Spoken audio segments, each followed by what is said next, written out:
I think that's where I'm at because I've been diving into so many books recently, and mostly the books that I've been reading are like psychology related books because I'm really working on checking my emotions. So, like, how did you develop your trading psychology, and how do you check your emotions when you're trading? Hello, everyone, and welcome back to the Black Girl Option podcast. My name is Kayla Salem, and I'm your host. With each and every episode of the Black Girl Option podcast, you all will be listening to me learn and discover new lessons on my path to being a consistently profitable trader. So thank you all for tuning in and enjoy the show. Hello, everyone, and thank you all for joining me in this episode. This is a very special episode because it is the very first interview for the Black Girl Option podcast. I am so excited and humbled to introduce you all to the very smart and the very beautiful Vuyi Lorraine. I am so grateful that she agreed to be my guest and to sit and chat with me about her life. So in this interview, you will hear about her options trading journey and also her strategy on investing in the stock market. So please make sure you all give her a follow. I will have the links to her websites and social media pages in the show notes. So make sure to check those out. And thank you all again and enjoy the interview. Yay!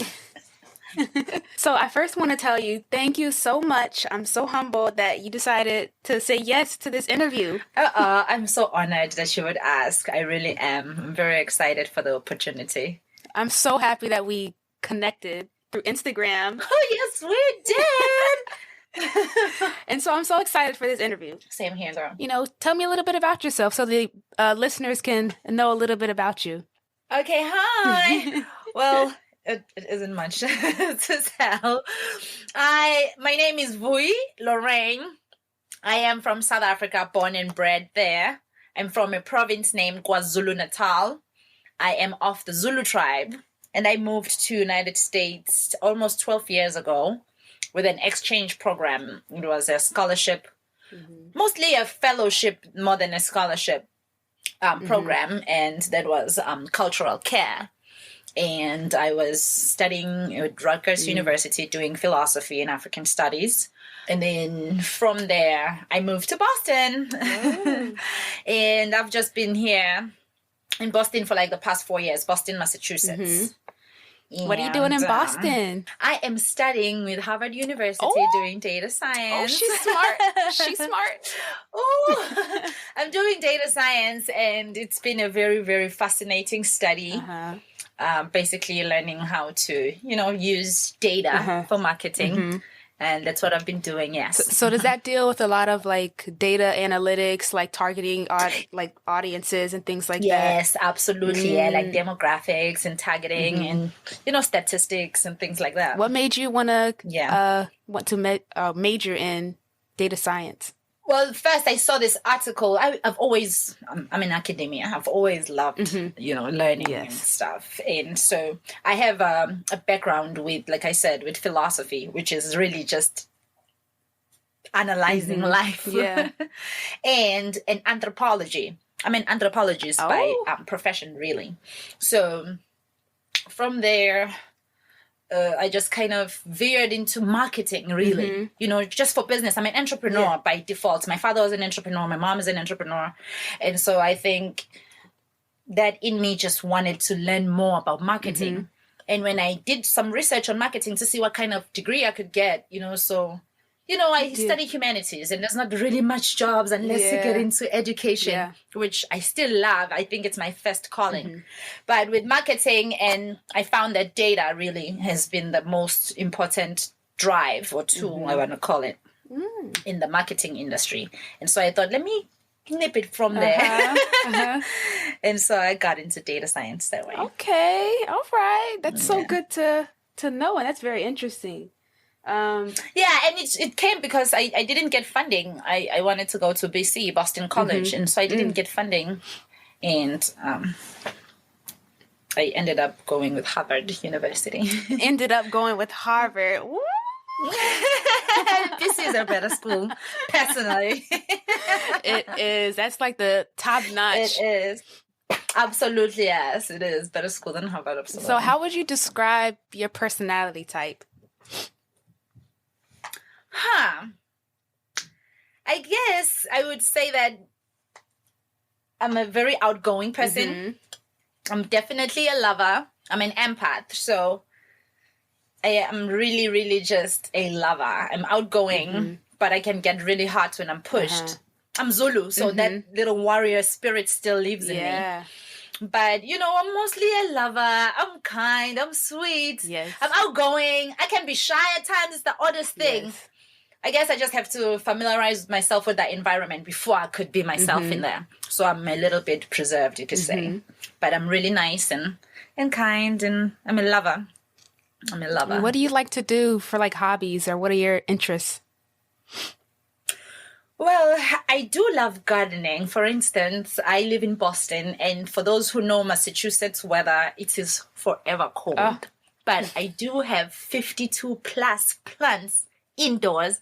I've planted herbs, I've done tomatoes, I've done peppers. They fail and I try again. But yeah, I enjoy gardening and just reading, really. I enjoy reading a lot. So it's gardening and reading. That's about it. I'm really a homebody. Yeah, me too. Have you ever heard of it's called Air Garden? The girls at work were telling me about this. It's like a yeah, definitely. Yeah, that's what I thought of when you said that. I do hydroponics. Yeah, there's air gardens. I do hydroponics and leke, which is like these little brown pebbles instead of using soil. And so soil sometimes it can get moldy, it can get fungi, you can do all these different things, and you have to change and report all the time. But with this thing, I found it's purple. It's like little circles of chocolate looking things that are compressed. That's like stones that are compressed, And so I use that as my soil, and it's much easier. It doesn't require much work, and you don't get a lot of insects indoors because I have like huge jungle. What kind of music do you like? I know you're from South Africa, so I know Afrobeat. Yes. So my favorite, that's like almost the only music I play is house music. Until my boyfriend introduced me to hip hop. Now I like hip hop. There's this girl that I really like. What's her name? Ari Lennox. No. Oh, Ari Lennox. Yeah, Ari Lennox. And I like the Stallion girl. I think I like her attitude. Meg the Stallion. Yeah, yes. I really, really love her. I think she just needs better people to hang out with.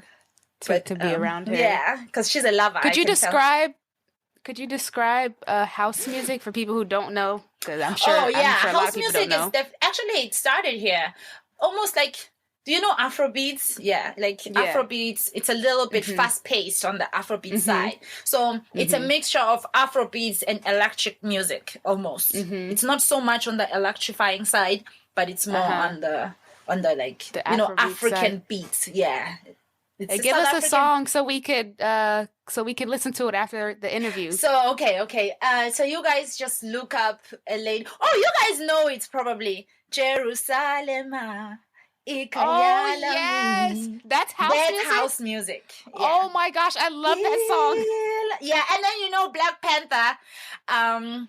The first few songs that when the Black Panther movie starts, it's a South African artist named Busiswa. That's the genre from my tribe. It's called Gomu music, and we literally created it from scratch. That's like the genre must be like 5-6 years old, and it's a similar thing, but with a heavier African drum in the background with it. And it's really just dance music. South Africans are dancers. And in the song Jerusalem, what language is he speaking? That's Zulu.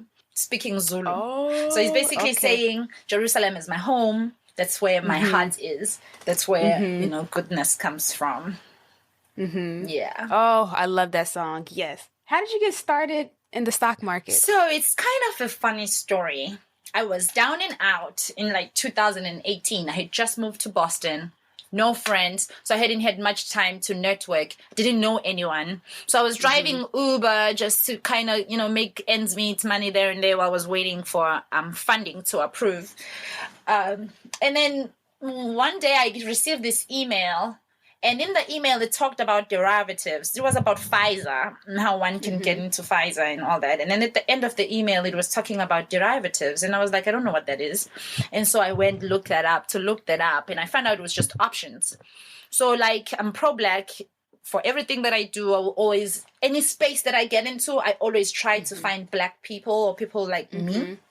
And so I kind of looked for Black option sellers. I can't remember what I typed, but I didn't say trade for sure. And then this guy showed up. His name was Todd.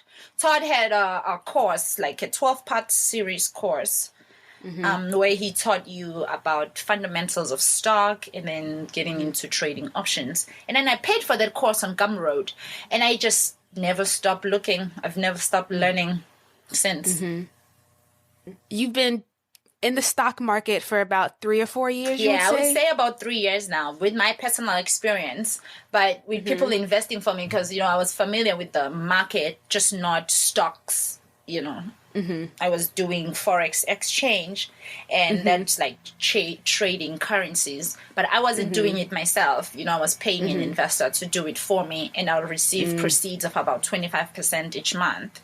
So I would say like personal experience, definitely 3 years, but I've been familiar with investing for about 5, give or take. Yeah. Okay. And so how did you find your strategy? How did you find, like, how long did it take to find your own sort of trading strategy? Because I know that's something that I currently struggle with. I think I've kind of figured it out in terms of how I want to trade, but how did you find your strategy? So I think I'm still new in the whole trading thing. So the past couple of years, I was just really learning, the basics and throwing myself in there and doing all the mistakes that anyone could ever make for the first year or second year of trading. So I haven't really developed a strategy until, I want to say last year, October to November, I started changing my trading plan. I wouldn't call it a strategy, because right now I'm still using like the strategies that I read in books, strategies that I learned in the course that are just like basics, like literally. But my trading plan, I would say I guess you could call that a strategy, and that is to invest deep in the money and long-term contracts. And it's called the rolling fours. That's the strategy I just got into. It's not mine to claim. I really borrowed it from all the, the teachers and all the well-experienced people, but it's definitely seeming like something very viable. It's my first quarter, so I haven't really seen any return on the strategy, because you have to commit for about a few years. And how do you like it so far? I really like it. I think it's so stressless. It doesn't require so much, because you just have to watch the direction of the market, and be in tune with the company that you are invested in. That's about it. Because trading is really tough and it's exhausting. I feel like when you haven't found the right strategy, because you're just doing different things. You have to chart everything yourself all the time. And if you are doing like a lot of different, stocks at once, it becomes really emotionally draining. So I think I like that, choosing very few like ETFs or few stocks that I'm going to invest in long term and just commit for a couple of years and leave it there. Yeah. I think that's where I'm at, because I've been diving into so many books recently, and mostly the books that I've been reading are like psychology related books. Right. Because I'm really working on checking my emotions. So like how did you develop your trading psychology, and how do you check your emotions when you're trading? Right. So I guess that, I don't know, the type of person I am, I'm so strange. I'm the worst. I think sometimes I would never teach people to be like me. You come to me, I have $10 in my account, and you say, oh girl, don't you know that they didn't pay me this week and I don't have money to, pay for my Netflix? I'm like, oh, I have $10 in my account. Would you like it? So I don't think that I'm very attached to the monetary part of it. I really just want to build a legacy for a very long time. I come from a very poor background, and so money was never a center of our life. Like, it was that you are a good person. Are you respecting the people? Are you holding your life in a dignified, manner? Are you doing 1, 2, 3? And so I think my cultural background really played a big part, just with discipline. And so I was able to kind of, I don't know. I'm not in it for the money. I think I'm in it to build. I just want to see the numbers grow. See And it so, build, yeah. yeah, and so that way I've been doing really good with staying with the plan and not rushing the money. Sometimes I see my contracts go all the way up 2,000, and then I'm like, do I take it out or should I wait? Because I still have like 6 more months in this contract. I just leave it there. And then when I see it go down, I'm like, it's still gonna come back up. But I don't think it's a good strategy. I still need to I don't know. I'm still learning, but I think that's like the major part of my psychology is that I'm not doing it for the money. I'm doing it to learn and then grow with it. The Zulus really don't care about the money. We really put emphasis on the essence of the human. That just means you as a person, that's just so more important, the type of person you are, than what you possess. And so that helps me a lot. That's such a good personality trait to have, is sort of being detached from money, because that's my biggest thing. Like, I've worked so hard for my money, like I don't want to lose it. Yeah, so that's when why you I'm go saying into a like, trade, it could be good, it could be bad. Yeah. Yeah. Those In terms of 2000 trading, it's good. Yeah, I had one of the books that I'm reading now. It says, sometimes it's better to take whatever, if you are like a day trader, if you're not swinging, sometimes it's better to take the little that the market gives you every day. So if you see that $2,000, get out, wait for it to hit that, bottom again, and then get back in. And that's a good way to trade. But, it's just sometimes I just prefer to wait long term. Yeah. Oh, they say in trading, patience pays. So you definitely got it. Absolutely. And they say that like really trading is 10% research, 10% investing, and then the rest of it is just waiting for it to hatch, for it to grow, to get into a place. Yeah. Absolutely. I was reading a book, Market Wizards by Jack Schwager. Okay. And one of the guys in the book said that he only trades probably 3 months out of the year. That and makes he's a absolute. multimillionaire. That's exactly what I'm trying to get, girl. I don't want no stress. And that's with the rolling fall strategies, we gotta talk about that, me and you. Yes. The rolling fall strategies you're gonna love. It's the perfect thing. It's the best thing, and you can get 750 return, and that's just a minimum. Oh, see, I'm getting there because I'm a swing trader at heart, but my patience is, I'll see something go up 20%, and I'm like, oh, I've just made 20% on this contract. I'm selling it. I'm selling it. Tell me about it. I'm like that with losses. You'll hear it with time. Okay, so you said you found a course online with a guy named Todd, on Gumroad. On Gumroad. Would you consider him your mentor? No, I wouldn't, because I think he just kind of introduced me to the fundamentals. He really, in the course, he really does. It's like the simplest course you can make. You could even take that for free, I think. That course he teaches, you can have it for free on Motley or on one of these, like Investopia. Yeah, like YouTube. So I wouldn't call him my mentor. However, I do belong to these trading groups, like on Telegram, Discord, and Slack.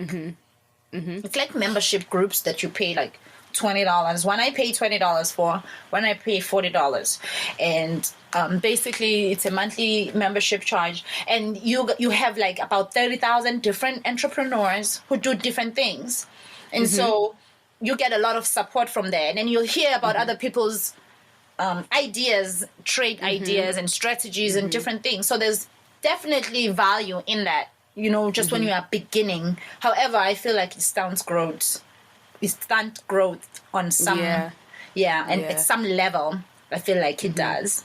Yeah, those chat groups, they're good for beginners, like getting a community and understanding things. But like if you rely on it and have it as a crutch, you'll never progress. Yeah. And it makes you lose a lot of money. Those call outs, because you don't have time to do your own due diligence. There's no way you can get into a stock in 2 seconds, in 5 minutes, without knowing anything about it. You're just chasing by then, because the guy who's calling them out already had like a 30 minutes just watching if the stock is going to go up or down. And you already made that 100% profit, or like before the premium go up. By the time you go in, the premium is up by $40. And it expires that very same week. I don't like that they call such short term. I'm going to do a whole episode about beware of those like Discord chats and You'd absolutely be very, very wary. Absolutely. It's good when you're starting out just so you can get the feel of what's happening and you have support of other different people. You know, especially Black people. We're Homo sapiens. Yeah. So we are social people. We want to be around other people that do the same thing. It's really great for that. Like the one that I belong to is an amazing one. They have pallets flipping. They have all these different things that you can go to. They have penny stocks group. Yeah, it's all in one university. And it's like $40 membership. So if you want to learn about flipping shoes, it's there. If you want to learn how to fix your credit, it's there. All these different things, yeah.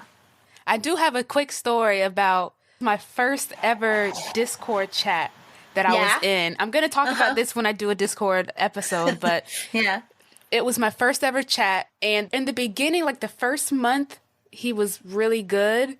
And then he like disappeared. And so, like, it was just other people in his... He was charging me the money, and he was receiving but the money. other people doing that, they have But other people doing the work. Other people were doing the work, and I'm like, no. And I remember I messaged him, like, where are you at? He didn't respond to me. I was like, I got to get out of this group. I was in that group for like 3 months. It taught me a lot in terms of like the beginning stages of my... especially from the other people. But I'm not giving people money to not... And then you're not showing up. Yeah, there's a guy that I started with, the same guy that I was telling you about.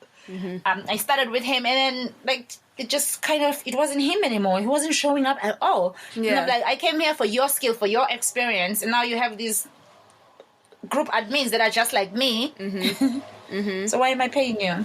For traders or investors who are just getting into the market, like they don't really know much, what books would you recommend them reading? So I do have a couple of books that I've read personally, and one is like I would recommend that one is like The Intelligent Investor. That's Benjamin Graham. And then you have that little book that builds wealth. Little book that builds wealth. I cannot remember who authored that, but it's a name. It's a little book that builds wealth. And then I am currently reading Get Rich with Options, which is good. It's Lee Lowell. He's also very good. And then I guess Kiyosaki series. They're really good when you are still learning financial literacy. And so I don't really like him because he had some nasty things to say about Black people when we were protesting, them killing us on the streets. But so I don't like... Yeah, he did say, like, why do you have to burn stuff if somebody is doing something? It's like, what else am I going to burn? Burn my rent household that I rent in? I can't. What am I supposed to burn? In my township, there's nothing. So I have to go to the places where it matters to make a statement there. Not that I'm promoting looting, but don't come for us. It didn't come for you. Asia man. I tried to read that book, The Intelligent Investor, and I can't. I try so hard to read like a page, and I'm like, oh God, I can't do it anymore. Yeah, I can say, I think that you want to start with Get Rich with Options because it's also The Intelligent Investor. It talks about so much other things. You know, it'll go into CDs. It'll go to different type of things that like bonds and government bonds and all these things. You want, something more niche. And that will be like options trading. And the book that I'm reading now, I'm halfway through it. I'm like on page 100 and something.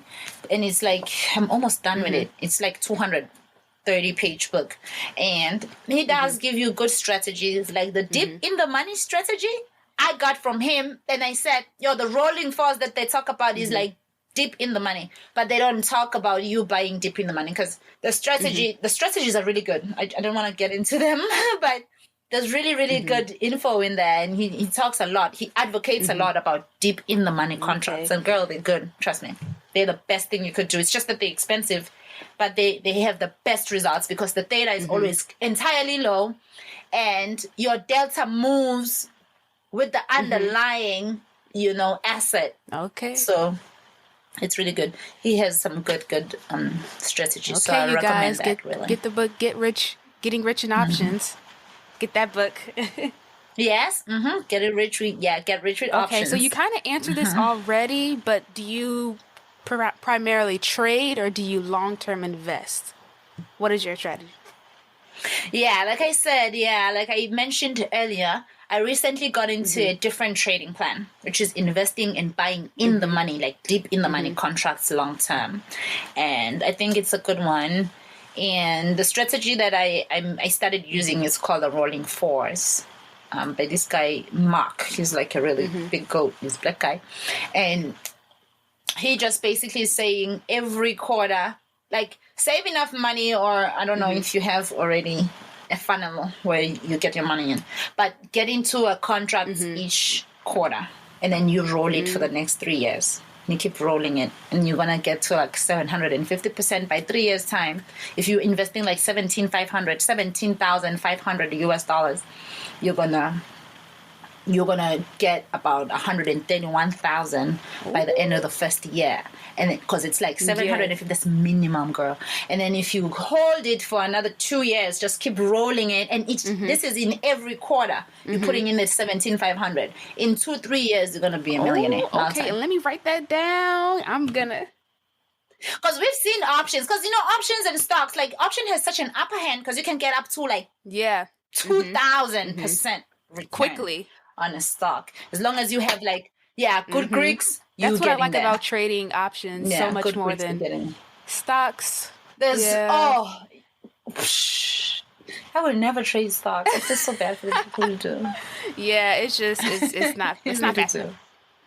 But it's less stress because you know like unfortunately companies like Ford, when COVID hit, they really hit bottom. But you barely get stocks going down there, and the market always corrects itself. So if you put like 15,000 there, you're waiting another 10 years for you to get that 10%. But you'll get it. So it's for and your money won't be lost. So that's good, I guess, in a sense, because with premiums with options, you lose it. I think if you don't get out of that, for people who don't really like trading, they should invest, because saving, your money not going to grow. It's actually going to go down. Oh, please, 1.6, no. 3%. Inflation. Oof, no. I'm even advocating for people to take out their financial instrument that is held by their companies to do it privately. Get a broker yourself and do your money there, because you get a better return. Like 25% to 30% is not a bad return, as opposed to the 6% they're holding for you. That they're doing for you. So what do you like more about buying long-term, deep in the money options than just day trading, as you would say? Yeah, I think I like that it's stress-free. It's really, I have a lot of things that I'm doing. I'm a course creator. I have 2 courses. I have 2 books. I have all these things that I have to do. I have a full family. I have to teach my sisters. I'm a mentor to like 7 college kids. So I have a lot. I can't be in the market all day, every day. And I'm trying to grow. I like to outsource things because I really like to just smoke my weed, read my book. But so I think I enjoy that, long-term trades, you get the freedom to be in the market for 30 minutes and leave. And then so you have the freedom to do your life. I believe I'm in the trading or in the stock markets to buy my freedom. I love freedom. I think that's why I like that. It allows me to do that. And also you can travel. I travel a lot. I love Africa. So I go to different countries over there all the time, every year. I just came from South Africa and Zimbabwe, and it was really awesome. I think I like it for that. It buys me freedom, and deep in the money strategy, there's no losing, okay? It's almost like guaranteed. Like right now, Neo is like $36. And I'm like, in 5 years, Neo's going to be $45. I guarantee you that. At least. It's probably going to be way more. But in 5 years, and that's going to be 500% return if I get into 5 contracts of this Neo call right now at $34. And then I leave it and forget and go home. You mentioned you have your own books. What are your books? Plug them in there. Plug them. Yes, I do have a book. It's like a friendship with your credit score. So it's like an intimate story with your credit score. I'm telling a story of how in 2018 I had such a bad experience with a friend of mine who unfortunately used my driver's license while I traveled. When I travel, I used to travel for like 3 months straight and I'd come here. And so she was living in my condo and doing everything. She's not my best friend, And unfortunately, one time she drove drunk, had an accident, and gave them my driver's license that was in the car because she didn't have hers. So I didn't know. And next thing I know, she moved out of the condo without saying bye. She goes disappearing. So I get home. There's a warrant for my arrest. I used to have 3 Uber cars. all of them taken out of the Uber platform. And my drivers are telling me they're not getting no job. My insurance went up triple. What is wrong now? I see, you hit a pole, we're drunk driving, we gave you a ticket, you never showed up for your drunk driving test, or whatever it is that they have to show up, like classes. And so I've been fighting that, I want to say, for the past 5 years. Well, 6 now. Yeah, I just recently got my driver's license back in 2018. And this happened in 2015 while I was home, while I was traveling. And then unfortunately in my travel, I received the news that my brother passed. I had to go home for a whole year to bury him. So I'm coming back from that grieving depression. I fell right into depression. And so I decided, I'm a writer. That's like my third book. The first two are just my story, how I left home and came here and how I found America so different, like the cultural differences, the learning curve, different culture. But these two are basically my story about, where I tell my story about credit. So my credit was, because she didn't pay the surcharge in New Jersey, you have to pay a surcharge every year from the date of driving drunk. She didn't pay none of that. So they took my name into collections. So when I get back, my credit dropped. Woo! I had to start over from my 518 credit specifically. And so I tell that story and how much hurt I was and all this stuff. And the book is called An Intimate Relationship with Your Credit Score.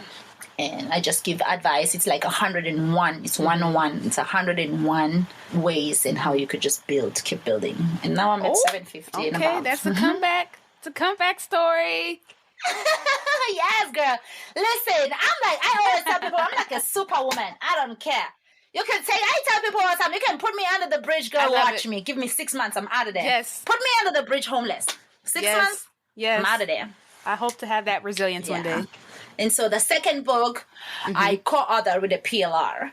And that's just teaching people how to content market, because that's my course. I have a course. I have 2 courses. One course is called Glam Dash. I teach you how to create your own beauty line, like where to go get source merchandise, how to do labeling, how to do marketing, and all these things. And I put data science in there, like you use data to get to your reach. And then the second one is how you can utilize and monetize your personal social media to make you money. And it's a whole course that I teach, and it's been good. Since you have courses, do you teach and talk to your friends or family about trading and investing and just sort of financial literacy and all that stuff? You see, the funny thing is I'm such a talker. So every time I get on the phone, now my friends are just like, oh, God, please, can we just gossip and call it a day? Why do you always have to do this? Like, it's like, if you know me for the, like, I want to say since I was young, I'm just always trying to teach something. The worst. I really think teaching is my calling. I should have got that PhD. But anyway, I do teach my family and friends. My little sister, she's like 28. I'm 30. She's going to be 28 in September. I'm going to be 30 in September, 31 in September. And she's always been a Forex trader. You know, South Africans, the most thing that we do is trade Forex. Options are not there. So I just try to teach everyone. I have such a small circle. So I've taught like 7 people out of my friends. And out of that, I think I've had success with only 3 that are still in the trading. Because, you know, I feel like people get tired. It's a lot. But I definitely do teach, and I try to teach my sisters, and they just kind of can't because there's no options thing there.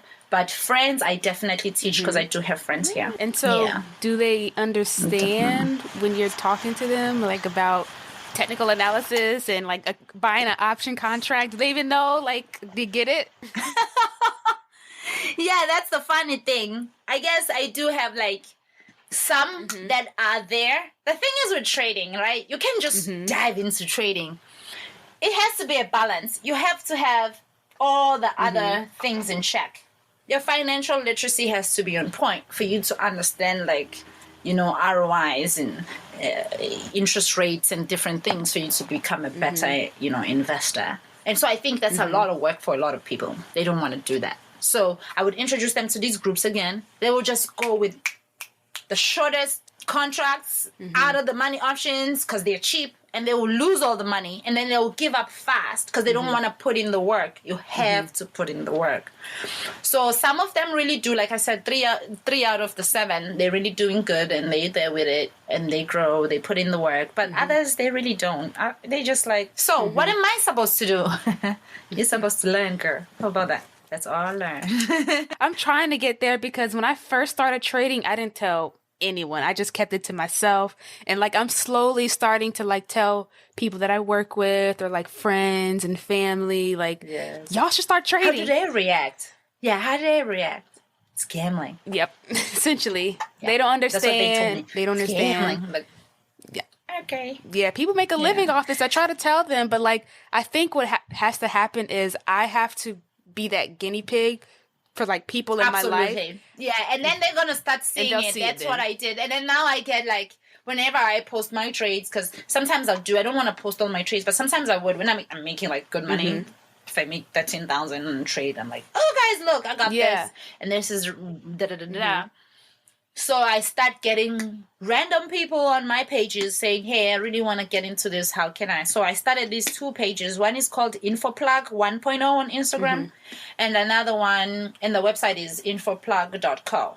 And then the other one is Black Boston Invest. I recently started that one. In fact, you inspired me to get to that one, where I'm just literally teaching. Yeah, I just put like, content about the markets and the investments and different things. So I feel like we need access. One thing Black people don't have, we don't have access. Yeah. Black people don't have access. And I feel like because we don't have the knowledge, we've been marginalized for so long that these type of things, or like this type of knowledge was kept from us for a very long time. And so it's kind of like, stock market is for gamblers. But they would still go to like Hollywood bets and bet their and play the lottery, whatever, soccer, right?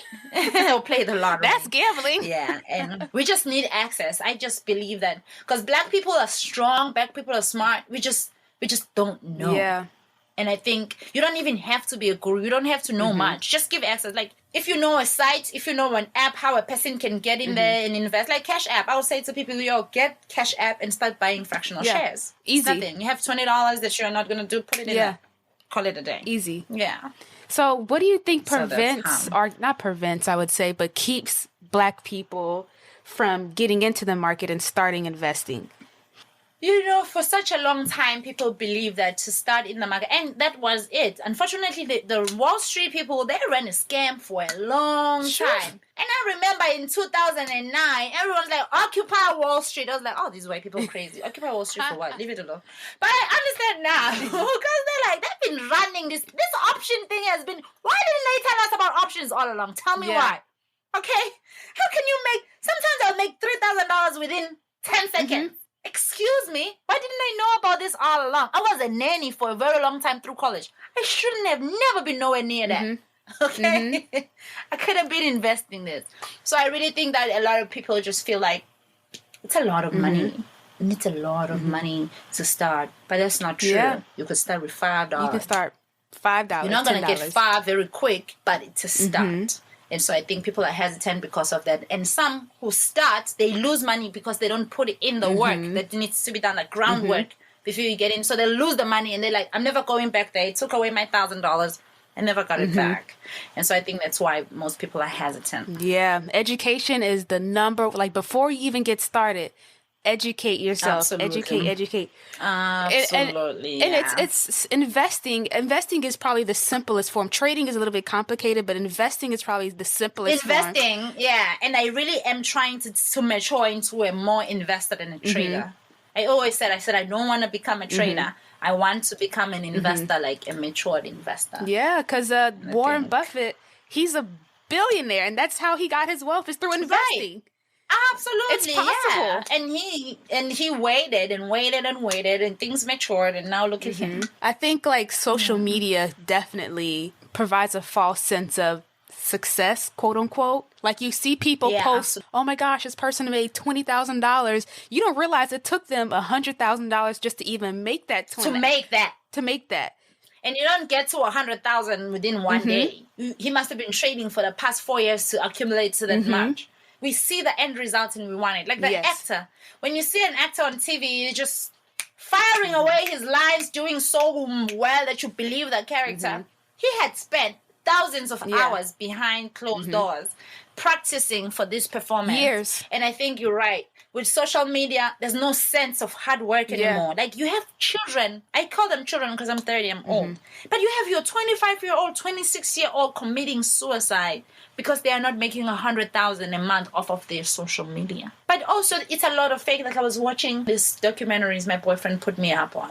It's damn, I forget the name of it, but it's fake. It's something fake on Instagram. There's this pink wall that people go to and take photos. And so they pick a few people to make for the social media. And literally 4 months down the line, there's such a believable story that they're in private jets and they're only paying $50 to go into a jet studio and take photos and then leave. And then here you are thinking, it's the worst. Yeah. But yeah, I think a lot of people are just hesitant because of all this sensationalization that's a fake that thing. instant gratification. They go in expecting that instant, they go in expecting that instant results. It takes years. Like all the books that I read about traders and investors. Ooh, everyone. When I read books, like all the books that I read, they tell you, I've been in this business for 35 years. I've been doing this for 16 years.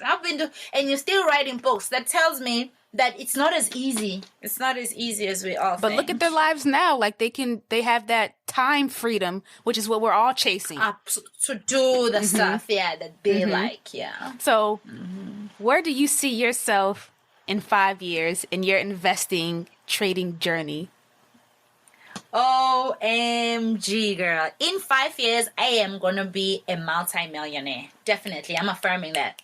It's definitely happening. Snap fingers, snap. Absolutely. But I do want, because, my calling has always been in teaching. And so I do want to open a university to teach people data-driven marketing and how to invest. And I'm not just talking stock markets only. I'm just talking real estate, different things, that people can really get into once they build up that capital. So I believe that in 5 years, I'm definitely going to be a more matured trader, long-term, absolutely lips, like you said. And that's just where my goal is. Like, I have a set goal for the next 3 years that I already, invested in. And so I'm just waiting for the maturity of it. And when I do my numbers, like projections, I'm definitely going to be a millionaire by 2024. Yes. I can see you on the beach in South Africa. I love the beach. I'm such a beach bum. I love see you on the beach. I grew up in the Indian Ocean all the time, right? and checking your trades. You're going to be on the pool, by the beach, checking your trades. And teaching online, doing all these things. And I'm so excited because, South Africa is precisely, I know Africa as a whole, it's such a big continent, but South Africa precisely, there's so much opportunity there because they even haven't made laws about trading options. And so as the world develops, they're going to start putting that in place. And then I'll be the pioneer in the university teaching that. And I think that's just my goal, is that I want to get as many Black people in the investment realm as possible because we are such a scarce species in there. I definitely want us That's why I started my Instagram page, Black Girl Option. Girl, you don't understand. I'm so grateful for this podcast. I was looking for months. For months, I wouldn't find. And I was like, no one is here. And when you did that, and I finally said Black Girl Option, I was like, yes. I had to follow, absolutely. Yes, so that's why I wanted to create a community for us because, like I said, beautiful. I've read all these books about trading. None of them have Black people in it that I've read. Absolutely. Especially Black women. None of them. None of them. Not one. Yeah. So we got to change that. You gonna do it. We have to. We're going to do it one step at a time. And I think we're getting there. I see the shifts. It's a lot of...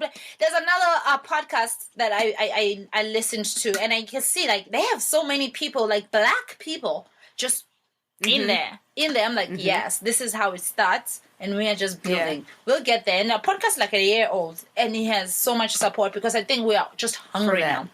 Black people are starting to take charge of their destinies. They're stepping into their purposes. And so they're like, we want freedom with our time to do what we want. You know, especially millennials. We are just like, listen, I want to be at the beach. Yeah, working. that 9 to 5 is not it. Yeah, like that 9 to 5 is not going to work. It's the great reset. I'm with it. I'm so happy that you came on this podcast. I think this was really good. The first interview ever. I am so excited. I really am. You have to come back. Super excited. You got to come back. And I'm definitely coming back. Absolutely. But I just love your podcast. And I listened to the first 2 episodes. I was like, oh, this is awesome. I'm so with this. I'm always going to listen. Yes. It's really nice. I really, really love everything about your podcast. I like that you're so calm. And, you know, you are really, really giving us access. That's what that is. Thank you. Yeah. So we are grateful. So I want you, before we go, I want you to plug in all your social media so people can get in contact with you and to take your courses and read your books and learn from you. Okay, so for my courses, you can find them on Gumroad, which is Laura90/Gumroad, or Infoplug/Gumroad. That's my Gumroad. And then my website is www.infoplug.co. And I do have 2 pages that I run on Instagram. That's Infoplug 1.0. That's INFOPLUG.1.0 with numbers. And then another page that I recently started is Black Boston Invest.